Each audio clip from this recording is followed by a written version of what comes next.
bonne journée. L'histoire commence par une femme trop conciliante, si douce qu'aux yeux de son mari, elle n'est plus qu'une présence docile. Un simple geste, un léger coup sur un verre, et elle accourt aussitôt pour servir de l'eau, convaincue qu'en se montrant irréprochable, elle préservera l'équilibre de son foyer. Elle croit qu'en donnant sans compter, elle retiendra l'homme qu'elle aime. Mais par une nuit de pluie, un malaise profond s'impose à elle sans détour. Dans un lieu ordinaire, baigné d'une lumière fatiguée, elle aperçoit son mari dans une attitude distante, différente, presque étrangère. Rien n'est clairement visible, rien n'est ouvertement avoué, pourtant tout semble évident. À cet instant précis, ce n'est pas la colère qui la traverse, mais une sensation de vide, comme si toute son énergie venait de lui être arrachée. Sans faire de bruit, elle s'en va. De retour chez elle, elle continue pourtant à préparer le dîner avec le même soin qu'à l'habitude, incapable d'affronter directement celui qui l'a blessée, et surtout, sans trouver le courage de poser des mots sur ce qu'elle ressent. Le lendemain, animée par un mélange de détermination et de confusion, elle se rend dans ce même lieu, décidée à comprendre pourquoi une distance invisible s'est installée dans sa vie. Face à la jeune femme, ce n'est pas la rage qui monte, mais une profonde amertume mêlée de trouble. Le regard en face d'elle est limpide, le sourire sincère, porteur d'une innocence qui lui semble étrangement familière. Si elle n'avait pas été aussi négligente autrefois, sa propre fille aurait sans doute grandi avec ce même éclat. Les larmes brouillent sa vue, et ce simple geste de bienveillance, lorsqu'on lui tend un mouchoir, suffit à faire vaciller ses certitudes. Elle songe à partir, mais une idée nouvelle s'installe. Peut-être existe-t-il une manière plus détournée de préserver ce qui lui reste, sans briser la vie de cette jeune femme. Dès lors, elle devient une habituée du lieu, se présentant sous une autre identité, se faisant passer pour une voisine veuve. Peu à peu, qu'est-ce en silence, feignant la curiosité, et ose enfin poser la question qui la hante, prononçant des mots qui anéantissent ce qui lui restait de fierté. On lui explique alors que certaines épouses passent leur vie à s'occuper des hommes, oubliant qu'ils recherchent aussi le désir et la nouveauté. Elle range, nettoie, répète les mêmes gestes, porte les mêmes coiffes radicalement différents de ses habitudes. Elle se transforme entièrement, persuadée d'offrir une surprise qui ravivera l'attention de son mari. Pourtant, malgré ses efforts, malgré le prix de cette métamorphose, son retour passe inaperçu. Son mari ne lui accorde même pas un regard. Tout ce qu'elle a tenté, tout le courage qu'elle a rassemblé, se brise alors dans l'indifférence, comme une scène silencieuse jouée devant un public absent. Elle n'a d'autre choix que de poser la question elle-même, demandant si sa nouvelle robe lui plaît. En réponse, son mari ne remarque qu'une chose, son prix élevé. Pendant un court instant, cette attention superficielle lui donne l'illusion d'une tendresse. S'il l'aimait vraiment, pourquoi irait-il chercher ailleurs ce frisson qui lui manque? Elle tente de s'inspirer d'un couple voisin en apparence uni, se renseigne même sur des techniques pour raviver le désir, mais rien n'y fait. Les heures supplémentaires de son mari se multiplient, elle sait qu'il ment, sans pour autant avoir la force de le confronter, ni de changer le cours des choses. Peu à peu, elle comprend que la clé se trouve toujours du côté de l'autre femme. Les jours suivants, elle se rapproche encore davantage de la jeune serveuse. Sous couvert d'amitié, elle essaie de l'encourager à mener sa propre vie, loin d'un homme marié, tout en recueillant discrètement des informations sur les déplacements de son mari. Lorsqu'elle apprend qu'une sortie en club est prévue un soir, elle agit sans hésiter. À l'heure du déjeuner, elle se rend à l'entreprise avec un repas soigneusement préparé, profite d'un moment d'inattention pour emporter un dossier professionnel déjà finalisé. Comme prévu, privé de ce document, son mari est contraint de rester travailler toute la nuit. Le rendez-vous est annulé, et la jeune femme, déçue mais libre, l'appelle pour proposer de se voir à la place. Tout se déroule exactement comme elle l'avait anticipé. Lors de cette rencontre, elle s'attend à trouver une jeune fille abattue. À sa surprise, celle-ci se montre détendue, presque indifférente. Elle explique qu'il ne s'agissait pour elle que d'un jeu, sans intention de s'attacher ni de briser un foyer. Un soulagement traverse la femme trompée, aussitôt remplacé par un trouble plus profond. En évoquant leur passion, un détail fait soudain briller les yeux de la jeune femme. Elle parle avec enthousiasme, rayonnante, comme une lumière inattendue, qui vient frapper un recoin oublié de l'esprit de son aîné. Elle aussi jouait autrefois du piano, elle aussi nourrissait un rêve lié à la musique. Mais au fil des années, sous les remarques et les moqueries répétées de son mari, cette flamme s'est éteinte, enfouie sous la routine. En y repensant, elle réalise à quel point son monde intérieur s'est desséché.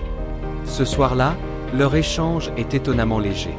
L'espace de quelques instants, elle oublie presque que cette jeune femme a été une menace pour son mariage. De retour chez elle, une impulsion irrépressible la pousse vers le piano.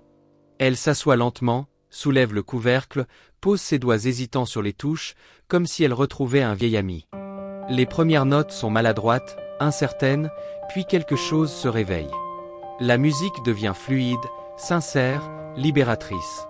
Elle ne joue plus pour plaire, mais pour exprimer ce qu'elle ressent. À cet instant, elle n'est plus cette épouse effacée, mais une femme consciente d'elle-même, jusqu'à ce qu'une voix familière brise brusquement l'instant.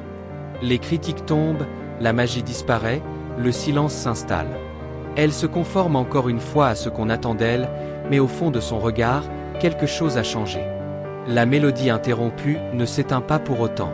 Elle s'enracine en elle, comme une graine discrète. Au fil de ses rencontres avec la jeune femme, cette graine se nourrit. Ensemble, elles découvrent des expériences nouvelles. Des expositions, des activités sportives, des jeux improvisés dans les parcs. Elle rit à gorge déployée, sans se soucier du regard des autres, goûtant pour la première fois à une liberté qu'elle ne connaissait pas. La confiance entre elles grandit, au point que la jeune femme l'invite à partager un gâteau préparé avec des ingrédients particuliers, sans mesurer les conséquences à venir. Lors d'une réception le soir même, l'effet se fait sentir. D'ordinaire réservée et discrète, elle se montre soudain éloquente, chaleureuse, transformant un dîner formel en moment convivial. Les invités applaudissent cette énergie nouvelle. En rentrant, son mari, surpris par ce changement, la regarde enfin vraiment.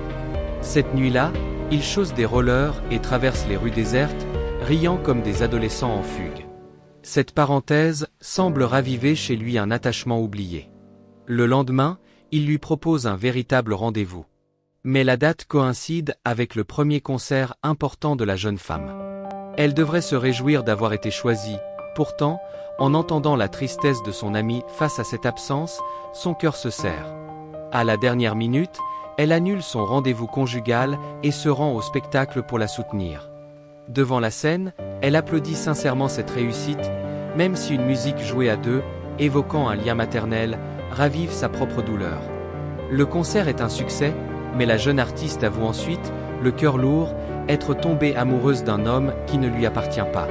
Avec la lucidité de celle qui connaît l'enfermement du mariage, elle l'encourage à saisir sa chance professionnelle et à ne pas se perdre pour quelqu'un d'indisponible. Habituée depuis longtemps à se blâmer pour tout, elle s'apprête à partir lorsqu'elle découvre que son mari est arrivé. Elle se cache, retient son souffle et écoute. La jeune femme, portée par l'émotion, se déclare. La réponse est brutale, le rejet immédiat. Les reproches fusent, puis la porte se referme. Cachée, elle entend tout, sans ressentir la moindre victoire, seulement une profonde compassion. Elle sort finalement, et serre son ami en larmes dans ses bras. L'homme, proclamant vouloir revenir à sa famille, s'effondre ivre sur le canapé. Face à cette scène, elle ne ressent aucune fierté. En se regardant dans le miroir, elle se demande pour la première fois si cette vie correspond vraiment à l'idée qu'elle se faisait autrefois du mariage. Elle n'a pas de réponse. Le lendemain, son mari se montre à nouveau attentionné, promet de rentrer chaque soir, replace même une photo de leur enfant disparu dans le salon. La fissure qui les séparait semble se refermer lentement. Pour préserver ce foyer fragile, elle choisit de coopérer, enfouissant profondément tout ce qui ne peut être nommé. Ils décident d'organiser une fête devant la maison pour célébrer ce nouveau départ. L'ambiance est chaleureuse, presque légère, mais cette harmonie se fissure rapidement à cause d'un détail troublant. En rendant visite à une nouvelle voisine, elle perçoit quelque chose d'anormal. Cette femme parle peu, garde la tête baissée, hésite à la moindre décision. Sans pouvoir expliquer pourquoi, un malaise s'installe. Le lendemain, elle en parle à la jeune femme qu'elle fréquente désormais, qui comprend aussitôt de quoi il s'agit. Avec une douleur tenue, celle-ci raconte son enfance marquée par la violence. Un père brutal, une mère battue, et surtout des voisins, qui savaient mais détournaient le regard. Elle explique alors une vérité glaçante. Certaines femmes ne se maquillent pas pour être belles, mais pour cacher des bleus. C'est la première fois que cette réalité s'impose aussi clairement à elle. Le jour de la fête, les rires couvrent tout, mais son regard revient sans cesse vers la voisine. Sous les manches, elle aperçoit des traces sombres. La femme reste à l'écart, jusqu'à ce que son mari l'entraîne finalement sur la piste. Un bref instant, elle la voit sourire, se détendre, et elle se réjouit pour elle, jusqu'à l'arrivée de cet homme. La porte du bureau se referme brutalement. Elle comprend immédiatement ce qui se passe, et demande à son mari d'intervenir. Il refuse, prétextant que ce sont des affaires privées, et craignant que ses propres fautes refassent surface. Les cris résonnent.